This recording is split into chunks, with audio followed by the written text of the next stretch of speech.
Bonsoir à tous et bienvenue dans votre journal d'information départementale. Au sommaire de cette édition, le LES Paul d'Evry.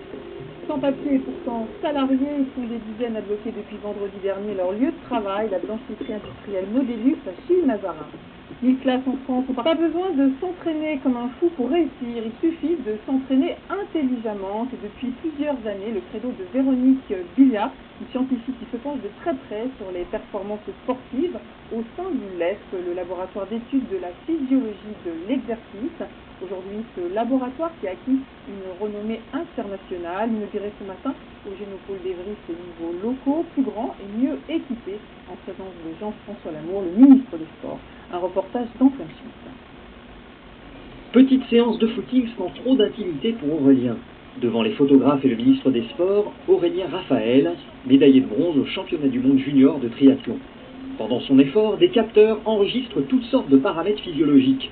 Au bout d'un quart d'heure, à la fin du test, l'équipe du laboratoire sait précisément à quelle vitesse Aurélien doit s'entraîner s'il veut progresser. Le laboratoire peut ainsi proposer des entraînements sur mesure, car rien ne sert de trop s'entraîner, il faut juste suivre des séances adaptées à sa physiologie.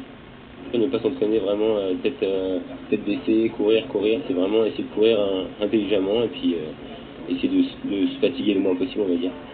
Ça, vous le ressentez quand vous vous entraînez? Ouais, pour l'instant je m'entraîne pas forcément beaucoup et puis je trouve que ça paye pas mal, donc je pense que c'est très bien.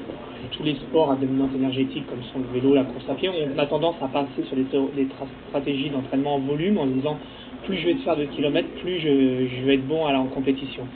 Et on se rend compte qu'aujourd'hui il y a un frein à ça, c'est-à-dire qu'au-delà d'un certain volume d'entraînement, de toute façon on récupère pas, on ne peut plus s'entraîner, on travaille plus assez, et donc on plafonne. Et donc nous aujourd'hui c'est de dire on passe à l'inverse, on adapte et on intensifie l'entraînement, mais qu'à des niveaux de qualité importante. Aurélien, la première année où il a été champion de France par exemple en minime, il faisait qu'une séance de course à pied par semaine. À la tête du laboratoire, Véronique Billat, scientifique, elle-même ancienne sportive de haut niveau. Elle est persuadée que son travail représente une vraie alternative aux dérives comme le dopage. En suivant ces méthodes, et notamment en s'entraînant avec vitesse à laquelle le cœur est au maximum de son efficacité, on arrive à s'améliorer sans se doper. Et les progrès sont très rapides.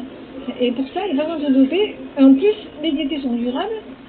Pour l'instant, ce sont les athlètes de haut niveau qui pratiquent les tests du laboratoire LEF. Mais à terme, Véronique Billat espère trouver des partenaires pour créer une entreprise et mettre sa science au service de Monsieur Tout le Monde.